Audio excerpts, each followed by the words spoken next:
नमस्ते दोस्तों, मैं हूं ललित और स्वागत है आपका हमारे इस चैनल में, जिसमें मैं आपको दिखाता हूं नई नई जड़ी बूटियों और उसके आयुर्वेदिक गुणों के बारे में मैं बताता हूं और जड़ी बूटियों से पहचान भी कराता हूं।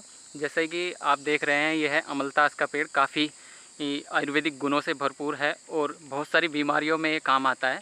तो पहले हम इसकी पहचान कर लेते हैं। देखिए, ये इसकी पत्तियाँ हैं, इस टाइप की इसकी पत्तियाँ होती हैं, लंबी थोड़ी और पतली पत्तियाँ।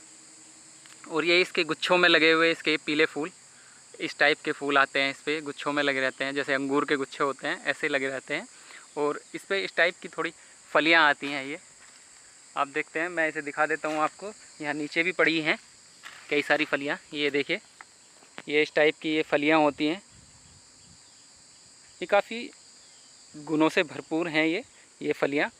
तो इस वीडियो को बिल्कुल भी स्किप ना करें, क्योंकि यह बहुत ही यूज़फुल होने वाली है आपके लिए। और मैं इसमें बताऊंगा कि अमलतास के जो पौधा है, पेड़ है, इसको किस किस बीमारी में हम प्रयोग कर सकते हैं। तो बिल्कुल भी इसे स्किप ना करें, पूरी देखें वीडियो को। ये बहुत ही लाभदायक है। ये पेड़ जहाँ भी मिले, इसके फूल, पत्तियाँ और लकड़ियों को संभाल कर रखें, इन फलियों को।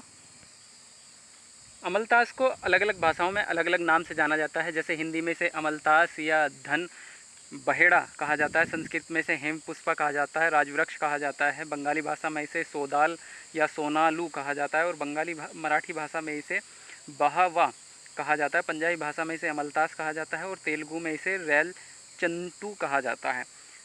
अमलतास कब्ज, अल्सर, आंतों के घाव, परमेह परदर, श्वास रोग, धातु रोग, कील मुहासे, फोड़े फुंसी, बुखार और पेट रोग में बहुत ही अधिक लाभदायक है। तो इस वीडियो को बिल्कुल भी स्किप ना करें, ये काफ़ी यूज़फुल होने वाली है। जैसे कब्ज, जिन लोगों के कब्ज रहती है, आंतों के अंदर इन्फेक्शन है, एंजाइम का न बनना है, तो उनके लिए आप अमलतास की जो फली हैं, जैसे ही मैंने आपको दिखाया था, ये अमलतास की फली, ये मैंने आपको दिखाई थी, ये अमलतास की जो फली है, ये को तोड़कर उसका गुद्दा, जैसे ही मैं आपको दिखा देता हूँ, इसे तोड़ने के बाद इसमें एक गुद्दा निकलता है। ये काले वाला गुद्दा, ये वाला, ये जो गुद्दा है इसका काला, आप देख सकते हैं।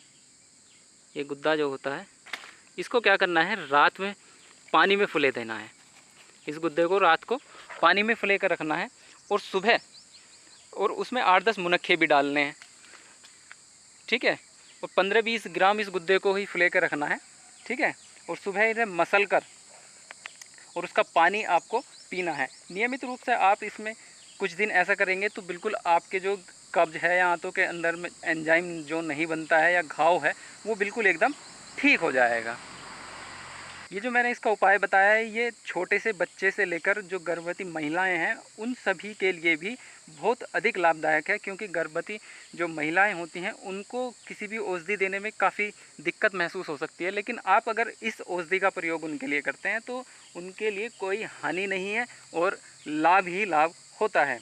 ये छोटे बच्चे यानी कि 2-3 महीने के जो बच्चे हैं, उनके कब्ज में भी ये काफ़ी असरदार होता है। क्योंकि छोटे बच्चे को आप कोई भी दवाई नहीं दे पाते हैं, तो उनके लिए भी ये काफ़ी असरदार होता है। जब उनको कब्ज हो जाती है, तो उसमें क्या करना है कि आपको अमलतास की फली जो मैंने आपको दिखाई थी, उसका गुद्दा निकाल कर पीस कर पेट की नाभि पर लेप करना है, और नाभि के नीचे भी लेप करना है। ऐसे करने से जो बच्चों के पेट का जो दर्द है, सूजन है या कब्ज है, वो आराम से टूट जाती है और अफारा भी उसका बिल्कुल ख़त्म हो जाता है।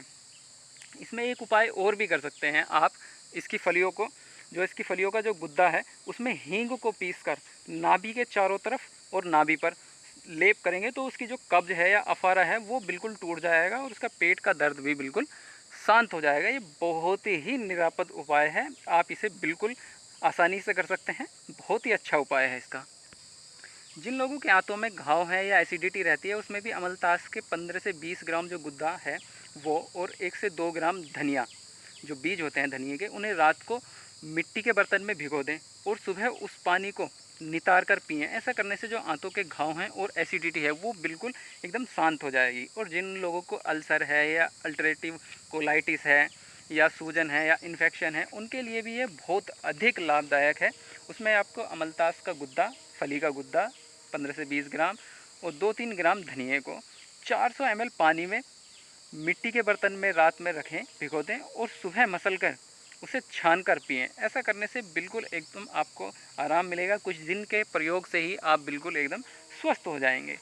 ये मुख पाक में यानी कि मुंह में जो छाले हो जाते हैं उसमें भी ये बहुत अधिक लाभदायक है। इसकी जो पत्तियां हैं, ये जो पत्तियां हैं आप देख रहे हैं अमलतास की पत्तियां, ये देख सकते हैं ये पत्तियां, इन पत्तियों को उबालकर और उसमें नमक मिलाकर उस पानी से यदि गरारे करते हैं तो मुख पाक की जो दिक्कत है, जो मुंह में छाले हो जाते हैं, गले में छाले हो जाते हैं, वो बिल्कुल ठीक हो जाएंगे। और श्वास या बलगम जमा होता है, जिन लोगों के श्वास है या बलगम जमा हो गया है, बलगम नहीं निकलता है, उनमें भी आप इसका प्रयोग कर सकते हैं। अमलतास के गुद्दे जो मैंने आपको दिखाया था, उसकी फली का जो गुद्दा होता है उसे लें और उसे पानी में पकाएं। उसमें 2-3 पत्ती तुलसी व 2 से 4 दाने काली मिर्च के मिला दें और उसे पकाएं। ऐसा करने के बाद जब उसे आप पकने के बाद उसे मसल कर हल्का गरम गरम ही पिएं। इसे छान लें और हल्का गरम गरम पिएं। ऐसा करने से जो श्वास रोग है वो बिल्कुल ख़त्म हो जाएगा और जो बलगम जिनके बन रहा है बलगम, वो बिल्कुल ही निकल जाएगा और स्वस्थ हो जाएंगे।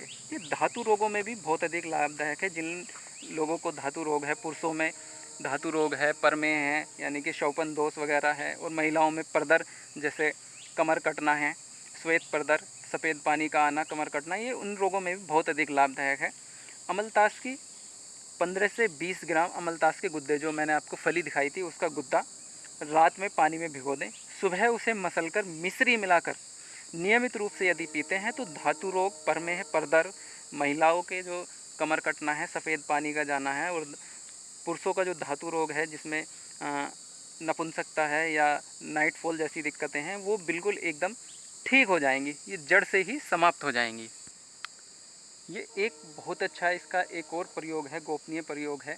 जिन महिलाओं को बच्चा होने वाला है और उसे अगर बच्चे को कष्ट, मतलब बच्चा होने में कष्ट ना हो, तो उसके लिए भी ये बहुत अधिक लाभदायक होता है, बच्चा सुखपूर्ण हो जाए। ऐसा करने के लिए ये जो फली मैंने आपको दिखाई थी उन्हें मोटा मोटा कूट लें और 20 से 30 ग्राम फलियों को 20 से 30 ग्राम फलियों को 400 ml पानी में पकाएं और जब 100 ग्राम बचे उसे छानकर पिला दें। ऐसा केवल एक बार या 2 बार करने पर ही बच्चा सुखपूर्ण हो जाता है और माँ और बच्चा दोनों ही स्वस्थ रहते हैं। ये बहुत ही अच्छा उपाय है और गोपनीय उपाय है। परमेह, परदर और धातु रोग या नपुंसकता में मैंने इसका प्रयोग आपको बता ही दिया था। ये बुखार में भी बहुत अधिक लाभदायक है। बुखार में या बुखार की कमजोरी में या लीवर की कमजोरी में भी ये काफ़ी लाभदायक है। इसमें 10 ग्राम अमलतास का गुद्दा जो मैंने आपको दिखाया था, 1 ग्राम कुटकी पंसारी के यहाँ से मिल जाएगी, और 2 ग्राम नागर मोथा, ये भी पंसारी के यहाँ से आपको मिल जाएगा, वह 2 ग्राम बहेड़ा, ये भी पंसारी के यहाँ से आपको मिल जाएगा। इसे मिलाकर और 8 ग्राम की मात्रा 400 ml पानी में पकाएं और जब वह 100 ग्राम रह जाए तो उसे छान कर पिएं। ऐसा करने से जो बुखार है, बुखार में होने वाली जो कमजोरी है, वो बिल्कुल ठीक हो जाएगी। ये कील मुहासे या झाइयाँ या चेहरे पर जिनके चमक नहीं है, उनके लिए भी ये काफ़ी लाभदायक है। ये पेड़, इसकी छाल, अमलतास के पेड़ की छाल, जैसे मैं आपको दिखा देता हूँ, इसकी पेड़, ये इसका पेड़ है, ये इसकी छाल है। इस छाल को आपको उतार लेना है और चंदन की तरह इसे घिसिए। घिसने के बाद जब पेस्ट बन जाए तो इस पेस्ट को चेहरे पे लगाएं। ऐसा करने से चेहरे की सुंदरता बढ़ती है, कील मुहासे दूर हो जाते हैं और चेहरे पर चमक आती है। अमलतास फोड़े फुंसी में बहुत अधिक लाभदायक है। इसकी जो ये छाल है, इसे पीस कर फोड़े हों या फुंसी हों, उन पे यदि आप इसका लेप करते हैं तो ऐसा करने से जो फोड़े फुंसी हैं वो बिल्कुल एकदम ठीक हो जाते हैं। ये बहुत ही उपयोगी पेड़ है। अमलतास पेट के रोगों में, जैसे गैस है, एसिडिटी है, कब्ज है, श्वास है, कफ रोग है, इनमें बहुत ही लाभदायक है। ये मैंने आपको बताया भी कैसे इसका प्रयोग आप कर सकते हैं। इसका एक प्रयोग बहुत ही अच्छा है, ये जो इसके फूल हैं, इनकी गुलकंद, इसकी जो गुलकंद है वो बहुत ही ज़्यादा लाभदायक है पेट के रोगों में।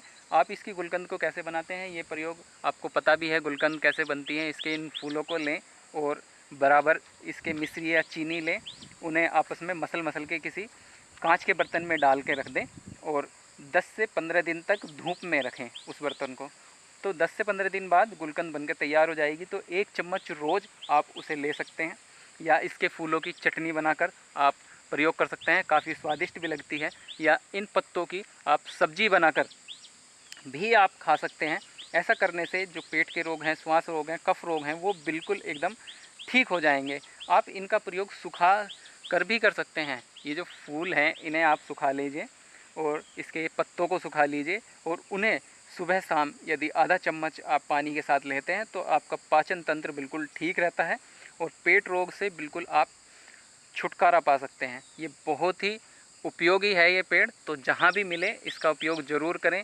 वीडियो अगर आपको अच्छा लगा हो तो लाइक करें, शेयर करें, सब्सक्राइब करें और साथ ही बाजू वाली बेल को दबाना ना भूलें ताकि आपको मेरे अगले वीडियो का नोटिफिकेशन मिल सके। मिलते हैं अगले वीडियो में, तब तक के लिए नमस्कार।